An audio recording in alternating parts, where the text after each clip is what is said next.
اب میں standing committee کے سابق چیئرمین فاروق علی جی سے گزارش کرتا ہوں اپنے 2 منٹ میں خیالات کا اظہار کریں.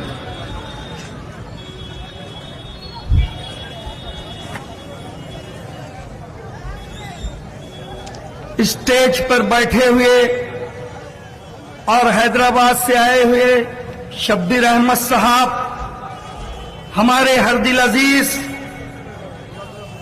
ہونے والے ایم ایل اے عبدالستار صاحب اور ان کی بغل میں بیٹھے ہوئے مسعود احمد خان صاحب اور حیدرآباد سے آئے ہوئے تمام مہمانوں کا اور اسٹیج کی طرف دیکھتی ہوئی آنکھیں اور ہمارے قائدین کو سننے والے لوگوں کو میرا سلام.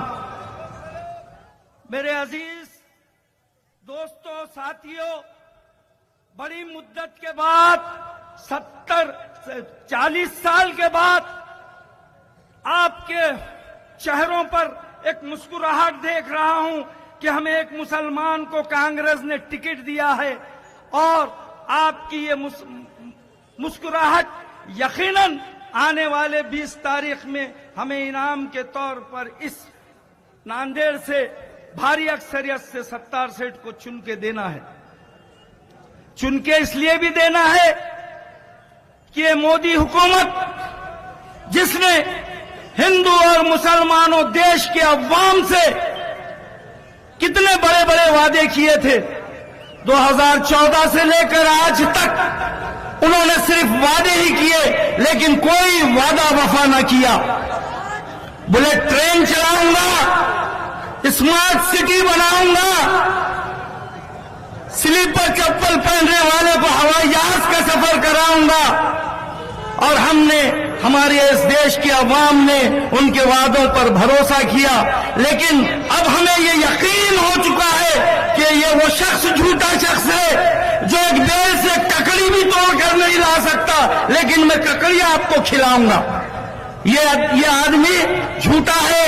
اور میرے دوستو، آج ہمیں یہ موقع ملا ہے کہ فرقہ پرست بی جے پی اور یہ شندے گٹھ کی جو سرکار اس مہاراشٹر کے اندر بنی ہے، ارے لاڑکی بہن کی یوجنا نکالی، ٹھیک ہے، اچھی بات ہے، لیکن یہ لاڑکی بہن کے بھائی کو سرکاری نوکریاں دیجیے، اس لاڑکی بہن کے شوہر کو سرکاری نوکریاں دیجیے تو کچھ بات بنے گی. صرف 1,500-3,000 روپے مہینے میں ڈالوں گا، وہ بھی الیکشن کے سمے، الیکشن کے وقت پر. یہ کتنی جھوٹی بات ہے. یہ ہمارے دیش کو ایک دلدل کے اندر، غربت کے اندر ڈھکیل دینا چاہتے ہیں. میرے عزیز دوستو، ہمارا یہ دیش کسی زمانے میں سونے کی چڑیا کہا جاتا تھا. اس دیش کو کبھی اسے انگریزوں نے لوٹا تو کبھی ایسی طاقتیں بی جے پی کی جیسی طاقتوں نے لوٹنا شروع کیا. بی جے پی نے صرف اس وقت ادیوگ پتیوں کا ہی فائدہ کیا ہے. امبانی، اڈانی جیسی شخصیات کو آج دنیا کی نمبر 1 مالدار شخصیت بنانے کا کام یہ بی جے پی والوں نے کیا ہے، اور ہم غریب سے غریب تر ہوتے چلے گئے.